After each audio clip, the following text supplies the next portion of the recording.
আবু জাহেল হাজির। আবু জাহেল নবীর কণ্ঠে কোরআন তেলাওয়াত শুনেছে মন ভরে রাতের বেলায়।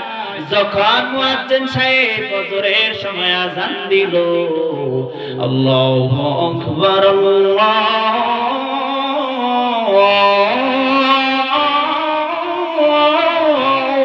আকবার। মুয়াজ্জিন সাহেব যখন আযান দিচ্ছে, আবু জাহেল এমন ভাবে দৌড়াইছে না জানি তাকে পাগলায় কুত্তায় কামড় মারছে, উটটা বইরা দৌড় মারছে, তার পোশাকের খবর নাই, এমন ভাবে দৌড় মারছে। পথের মধ্যে যায় দেখে উটপাও হাজির। কিছুক্ষণ পরে দেখে দৌড়াইয়া হাঁপায়া হাঁপায়া সাইবাও আসতেছে। আবু জাহেল ডাক দিয়া বলে, কারণ কি, কারণ কি? মাথা গরম। আবু জাহেল বলে, ও উতবা, তুমি এখানে কি করো? উতবা বলে, লিডার আপনি কি করেন? বলে, আমি তো মুহাম্মাদের কণ্ঠে কোরআন তেলাওয়াত শুনলাম। এবার আবু জাহেল যখন এই কথা বলেছে, উতবা সাইবা বলে, লিডার আপনি বলছেন সামান্য শুনবেন, পরীক্ষা করবেন, কিন্তু আপনি কেন এত রাত ধরে কোরআন তেলাওয়াত শুনলেন? আবু জাহেল ডাক দিয়ে বলে, রে উতবা, এরে সাইবা, দুনিয়ার জমিনে আমি এত শান্তি পাই না, আমি এত মজা পাই না। মুহাম্মদ যখন কোরআন তেলাওয়াত করছে, আমি একটু কানটা ওদিক এদিক করি না, আমি মন ভরে মুহাম্মদের কণ্ঠে কোরআন তেলাওয়াত শুনেছি। সুবহানাল্লাহ বলেন। এবার উতবা সাইবা বলে, ও লিডার, আমাদের তো একই পাল্লা হয়েছে, আমরাও নবীর কণ্ঠে কোরআন তেলাওয়াত শুনেছি। সুবহানাল্লাহ বলেন। মায়ার নবী কণ্ঠে যখন কোরআন তেলাওয়াত শুনেছে মুসলমান ভাইরা আমার, এবার বলেন, এবার আবু জাহেল বলে, ও উতবা সাইবা, শপথ কর আর কখনো মুহাম্মাদের কোরআন তেলাওয়াত শুনবি না, শপথ কর। এখানেই ক্ষান্ত, এখানে শেষ। বলে, লিডার ঠিক আছে, আগামীকাল আসবো না। পরের দিন যখন এসেছে, এবার উতবা মনে মনে ভাবতেছে, গতকালকে আমি তো ভালো করে কোরআন তেলাওয়াত কম শুনেছি, মন ভরে কম শুনেছি, মন ভরে শুনতে পারি না, অল্প সময়ের মধ্যে গেছি। আবু জাহেল বেশি শুনেছে, আমি আজকে যাই একা একা মুহাম্মদের কণ্ঠে কোরআন তেলাওয়াত শুনবো। সুবহানাল্লাহ বলেন। এবার উতবা যেমন সিদ্ধান্ত নিল, সাইবা বলে, আজকে আবু জাহেল যাইব না, আজকে আমি যাবো। সুবহানাল্লাহ বলেন। এবার আবু জাহেল একা একা ভাবে, আজকে তো উতবা যাইব না, সাইবা যাইব না, কেউ যাইব না, তাহলে আমি লিডার হইয়া একা একা মুহাম্মদের কণ্ঠে কোরআন তেলাওয়াত শুনবো। সুবহানাল্লাহ বলেন। তাহলে তিনজনের চিন্তা এক না ভিন্ন? কথা বলেন। কেউ কারো খবর জানে? জানে না। এবার যখন একা একা সিদ্ধান্ত নিল, রাতের বেলা এসেছে মুহাম্মদ সাল্লাল্লাহু আলাইহি ওয়াসাল্লাম মসজিদে নববীর ভিতর কোরআন তেলাওয়াত করতেছে। মুসলমান ভাইরা আমার ভালো করে শুনবা, আল্লাহ রাসূল যখন কোরআন তেলাওয়াত শুনতেছে, রাতের বেলায় মায়াবী কণ্ঠে কোরআন তেলাওয়াত করতেছে, ওই দুষ্ট কাফেররা আবু জাহেল, উতবা, সাইবা মন ভরে কান দিয়ে মসজিদে নববীর পাশে, জালানার পাশে এসে মায়ার নবীর কণ্ঠে কোরআন তেলাওয়াত শুনতে শুনতে পুরো রাত কাটিয়ে ফেলেছে। সুবহানাল্লাহ বলে। এর যখন মুয়াজ্জিন সাহেব আযান দিতে শুরু করেছে, আল্লাহু আকবার আল্লাহু আকবার, মুয়াজ্জিন সাহেব যখন আযান দিয়েছে, তারপরের দিনও এরকম সেম টু সেম আবু জাহেল উঠা পরে দৌড় মারছে। দৌড় দিয়া দেখে উতবা সাইব দৌড়াইতেছে। সুবহানাল্লাহ বলেন। এবার আবু জাহেল বলে, কি রে, তুই না শপথ করেছ আমি না মুহাম্মাদের কণ্ঠে কোরআন তেলাওয়াত শুনবি? না বলেছ, কেন আসলাম? এবার সাইবা বলে, ও লিডার, আপনি তো আমাদের লিডার, আপনি বলেছেন আপনি আসবেন না, তাহলে আপনি কেন আসলেন?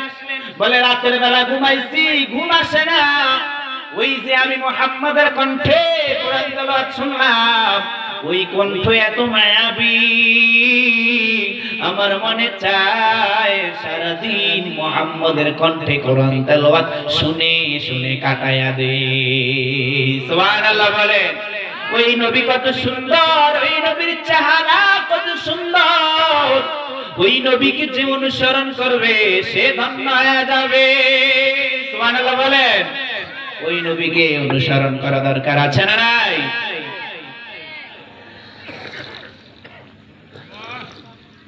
মায়ার নবী কেমন মনের মানুষ ছিল, কতটা উদার মনের মানুষ ছিল। নবী এত ভালো মনের মানুষ ছিল, আল্লাহর পয়গম্বরের স্ত্রী আম্মা জানা আয়েশা সিদ্দিকা রাদিয়াল্লাহু তাআলা আনহার ঘরে নবী আমার, কথাগুলো ভালো করে শুনবেন মুসলমান ভাইয়েরা আমার। মায়ার নবী আম্মা জানা আয়েশা সিদ্দিকা রাদিয়াল্লাহু তাআলা আনহার ঘরে যখন সময় কাটাইতেছে, এমন সময় টাইমে একজন বিরুদ্ধ লোক এসেছে। কে এসেছে? কথা বলবেন, কে এসেছে? একজন বিরুদ্ধ লোক এসেছে। মায়ার নবী তাকে ওয়েলকাম জানাইয়া ঘরে প্রবেশ করাইলেন, এরপরে তাকে ভালোভাবে মেহমানদারি করে আপ্যায়ন করাইছেন। সুবহানাল্লাহ বলেন। নবীর আদর্শ থেকে শিক্ষা নেওয়া দরকার আছে না নাই? মায়ার নবী যখন তাকে ভালোভাবে আপ্যায়ন করাইছেন, এরপরে নবী তাকে সুন্দর পরিপাটি করে যখন মেহমানদারি করে শেষ করে বিদায় জানাইছেন, আম্মা জান আয়েশা সিদ্দিকা রাদিয়াল্লাহু তাআলা আনহা বলেন, ওগো মায়ার নবী, এই বৃদ্ধ লোকটাকে কেন আপনি এত আপ্যায়ন করাইলেন, কেন এত ভালোবাসলেন নবী জানা নাই? একটু বলুন। মায়ার নবী বললেন, ও আয়েশা জানো কি এই লোকটাকে চিনো? এই লোকটাকে? আয়েশা বলে, আমি চিনি না। আল্লাহর পয়গম্বর বলেন, ইন্নামা কানাত তা'তিনা জামানা খাদিজা। সুবহানাল্লাহ বলেন। মায়ার নবী বললেন, ও আয়েশা জানো কি এই লোকটা খাদিজার যুগে খাদিজার বন্ধু ছিল। সুবহানাল্লাহ বলেন। এরপরে যখন রাসূল এই কথা বললেন, ও আয়েশা, সে খাদিজার বন্ধু ছিল, আজ খাদিজা দুনিয়াতে বেঁচে নাই, আমি রাসূল বেঁচে আছি, এজন্য আমি রাসূলের কাছে এসেছি। ও আয়েশা, সে যদি খাদিজার বন্ধু নাও হতো, আমি রাসূল তারপরও তাকে মেহমানদারি করাইতাম। সুবহানাল্লাহ বলে। এবার রাসূল বলেন, ও আয়েশা, কেন মেহমানদারি করাইতাম জানো কি? আয়েশা বলে, না জানা নাই। মায়ার নবী বলে, আয়েশা জানো? জানো। ও আয়েশা জানো আমি কেন মেহমানদারি করাইতাম জানো? মায়ার নবী বলেন, আন্না হুসনাল আহদি মিনাল ঈমান, প্রতিটা মানুষের সাথে কোমল আচরণ করা, তার সাথে ভালো আচরণ করা মুমিনের ঈমানের অংশ। সুবহানাল্লাহ বলেন। আজ তো আমরা মানুষের সাথে এমন দুর্ব্যবহার করি, আল্লাহ আল্লাহ আল্লাহ আল্লাহ আল্লাহ, যেই দুর্ব্যবহার শুরু আছে শেষ নাই। গরিবদের তো পাশে দাঁড়ায় না, গরিবদেরকে থুতু ফালা আছে না নাই? সমাজে এরকম লোক আছে না নাই? বিয়ার দাওয়াত অনুষ্ঠান আকিকা বা বড় ধরনের কোন আয়োজন করেছে, পাশে গরিব আছে, পাত্তা দেয় না। ওই সলিমউদ্দিন কলিমউদ্দিন মার্কা নেতা ফেতা আছে, ওই নেতাদেরকে ডাকে, গরিবের খবর রাখে না। কথা বলে ঠিক না? কথা বলতে কষ্ট হয়, কাউকে আমরা ভয় করি। এ মুসলমান ভাইয়েরা আমার, ভালো করে বুঝো, আজ সমাজে গরিবদের পাশে দাঁড়ানো হয় না, অথচ মায়ার নবী ইরশাদ করেন, না না, গরিবরা এত দামি মানুষ, এত দামি মানুষ। ও বড় লোকেরা শোনো শোনো, আজকে গরিবদেরকে পাত্তা দেও না। আমার আল্লাহ গরিবদেরকে এত ভালোবাসেন, অভাবীদেরকে এত ভালোবাসেন। আমার আল্লাহ বড় লোকদের চেয়ে 500 বছর আগে গরিবদেরকে জান্নাতি মেহমান বানিয়ে দিবে। সুবহানাল্লাহ বলেন না? তাহলে গরিবদেরকে ভালোবাসা দরকার আছে না নাই? এরে মুসলমান, দুনিয়াতে থাইকা তিনটি নেক আমল করলে তুমি জান্নাতি মেহমান হয়ে যাইবা। সুবহানাল্লাহ বলে। কয়টি নেক আমল? তিনটি। কয়টি? তাহলে আমরা নিরাপদে জান্নাতে যাইব। সুবহানাল্লাহ বলে। তাহলে এই তিনটি আলোচনা শোনা দরকার আছে না নাই? এই হাদিস জানা দরকার আছে না নাই? তাহলে আমরা রাসূলের হাদিস থেকে সরাসরি জেনে নেই দুনিয়াতে তিনটি নেক আমল করলে আপনি জান্নাতি। সুবহানাল্লাহ বলেন। কয়টি নেক আমল? তাহলে এবার বলবেন হুজুর তিনটি নেক আমল করুন, নামাজ রোজা সব বাদ দিয়ে। এই সিদ্ধান্ত নিছেন নাকি? তাহলে আমরা হাদিসটা শুনি। না যাকাত বাদ থাকবে, হজ বাদ থাকবে, ইবাদত বন্ধ থাকবে, তিনটি নেক আমল করলে জান্নাত। এই তিনটির মধ্যে সব আছে। সুবহানাল্লাহ বলে। আপনি নামাজও বাদ দিতে পারবেন না, রোজাও বাদ দিতে পারবেন না, হজও বাদ দিতে পারবেন না, তিনটি নেক আমল এটার মধ্যে শামিল। সুবহানাল্লাহ বলে। তাহলে হাদিসটা কি?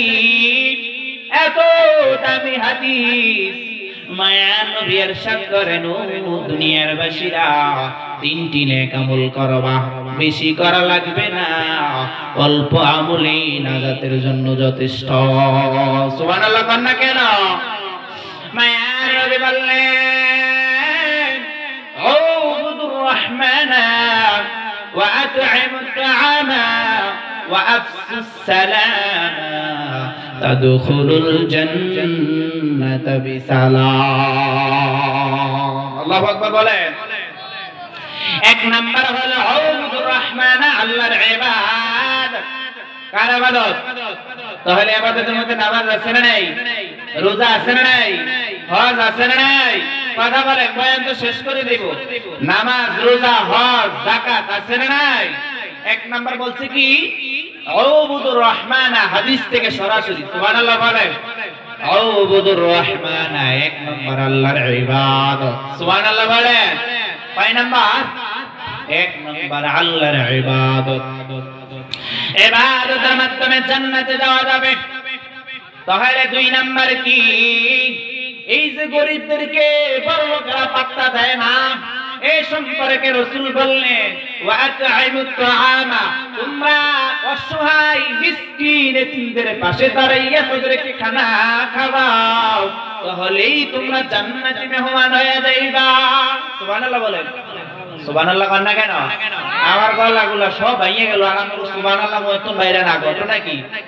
কি টিয়া দাম লাগবে 500 টাকা করে? এইখানে বৈশা যদি কেউ একবার সুবহানাল্লাহ বলে তার আমল নামায় 2 লক্ষ নেকি প্লাস করে দেওয়া হবে। সুবহানাল্লাহ বলে। তাহলে আমরা একটু জোরে চিল্লায়া জোরে সরে সুবহানাল্লাহ বলবো, যাতে মাঠের বাইরে যারা আছে সবাই চলে আসে। সবাই বলি সুবহানাল্লাহ, আরো জোরে বলি সুবহানাল্লাহ। মাশাআল্লাহ মাশাআল্লাহ, সবার ইমানি পাওয়ার বেশি। আল্লাহ সবাইকে হেদায়েত দান করুন। সকলে বলেন আমিন। মুসলমান ভাইয়েরা আমার, এক নাম্বার হলো আল্লাহর ইবাদত। কার ইবাদত? দুই নাম্বার হলো মানুষদেরকে খানা খাওয়ানো। তাহলে অসহায়দের পাশে দাঁড়ানো দরকার আছে না নাই? তিন নাম্বার হলো নবী বলেন ওয়া আফসুস সালামা। তিন নাম্বার হলো মানুষদেরকে দেখা সাথে সাথে ইনসামিন টাইমে সালাম দিয়ে দিবা। সুবহানাল্লাহ বলে। এই সালামের বিনিময় মানুষ যদি অহংকারে থাকে, মানুষের ভিতরে যদি রিয়া থাকে, সবগুলো চলে যায়। সুবহানাল্লাহ বলে। এই সালামের এত পাওয়ার, কেউ যদি শত্রুকে সালাম দেয় আল্লাহ পাক তাকে বন্ধু বানিয়ে দেয়। সুবহানাল্লাহ বলেন।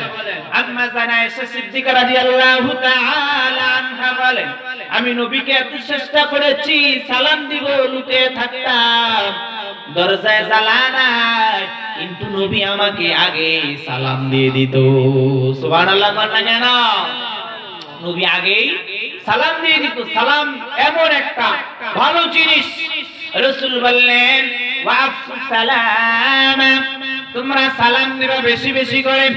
তাহলে এক নাম্বার ইবাদত। কয় নাম্বার? তিনটি নেক আমল না? জেনে নেবেন কয়টি? এক নাম্বার ইবাদত, দুই নাম্বার আত'ইমুত তা'আমা, মানুষদেরকে খানা খাওয়ানো, ওয়া আফসুস সালামা, লোকদেরকে সালাম দেওয়া, তাহলে আমরা যদি এই তিনটি কাজ করি তাহলে কি হবে? তাদখুলুল জান্নাতা বিসালাম, সে নিরাপদে জান্নাতে যাবে। সুবহানাল্লাহ বলেন। তাহলে জান্নাতে যাওয়া দরকার আছে না নাই? আল্লাহ পাক আমাদের সবাইকে ওই জান্নাতে যাওয়ার মতন তৌফিক দান করুক, সকল বলেন আমিন। যেই জান্নাতের ভিতরে ছিলেন আদম নবী, কে ছিলেন? 5 মিনিটের মধ্যে শেষ করে তো ছোট্ট একটা ঘটনা। আদম নবী জান্নাতের ভিতরে ছিলেন, জান্নাত থেকে আদম নবীকে বের করে দিল সামান্য ভুলের কারণে। কি কারণে? সামান্য ভুল করেছে, আদম নবীকে বের করে দিল। হাওয়া আলাইহিস সালাতু ওয়াস সালামকে বের করে দিল। বের করে রাখলো কোথায়? মা হাওয়া আলাইহিস সালাতু ওয়াস সালামকে রাখলো সৌদি আরব জেদ্দা শহরে, আর আদম নবীকে রাখলো শ্রীলঙ্কা শহরে। সুবহানাল্লাহ বলেন না কেন? এগুলা কোনোদিন শুনেছেন? আদম নবীকে যখন শ্রীলঙ্কা শহরে রেখেছে, মা হাওয়া আলাইহিস সালাতু ওয়াস সালামকে জেদ্দা শহরে রাখলো। দুইজনে কান্না করতেছে, চোখের পানি ফেলাইয়া। খাবার নাই, ঘুম নাই, রাত আসে দিন আসে। রাত যখন কেটে যায় দিন আসে, দিন যখন চলে যায় রাত আসে। এমন করতে করতে কয়েকদিন, কয়েক মাস চলে গেছে। আল্লাহ তাদেরকে ক্ষমা করে না। এত কান্না করে আদম নবী চোখের পানি ফেলাইয়া দোয়া করে, রব্বানা যালামনা আনফুসানা ওয়া ইল্লাম তাগফির লানা ওয়া তারহামনা লানাকুনান্না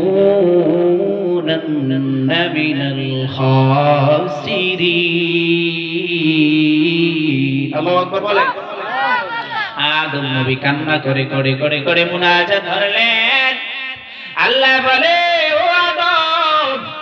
আদম নবী বললেন, রব্বানা যালামনা আনফুসানা, মালিক জুলুম করেছি নফসের উপর। যালামনা আনফুসানা, জুলুম করেছি নিজেদের নফসের উপর। ওয়া তারহামনা, আল্লাহ রাসূল আল্লাহর পয়গম্বর বললেন, রব্বানা যালামনা, মালিক জুলুম করেছি আনফুসানা, ওয়া ইল্লাম তাগফির লানা, মালিক অনুগ্রহ করো, দয়া করো, ওয়া তারহামনা, যদি দয়া না করো, লানাকুনান্না মিনাল খাসিরিন, অচিরেই ধ্বংস হয়ে যাইব। মায়ার নবীর উপরে আদম নবী দুরূদ পাঠ করেছে, আল্লাহ পাক সাথে সাথে আদম নবীকে ক্ষমা করে দিয়েছে। সুবহানাল্লাহ বলেন। কার উপর দুরূদ পাঠ করেছে? রাসূলের প্রতি দুরূদ পাঠ করে আদম নবী পাইল ক্ষমা। ওই রাসূলের প্রতি দুরূদ পাঠ করা দরকার আছে না নাই? আল্লাহ রাসূল বলেন, মান সাল্লা আলাইয়া ওয়াহিদাতান সাল্লাল্লাহু আলাইহি আশারা, কেউ যদি আমি রাসূলের প্রতি একবার দুরূদ পাঠ করে, আমি রাসূল ঘোষণা করলাম তার আমলনামায় 10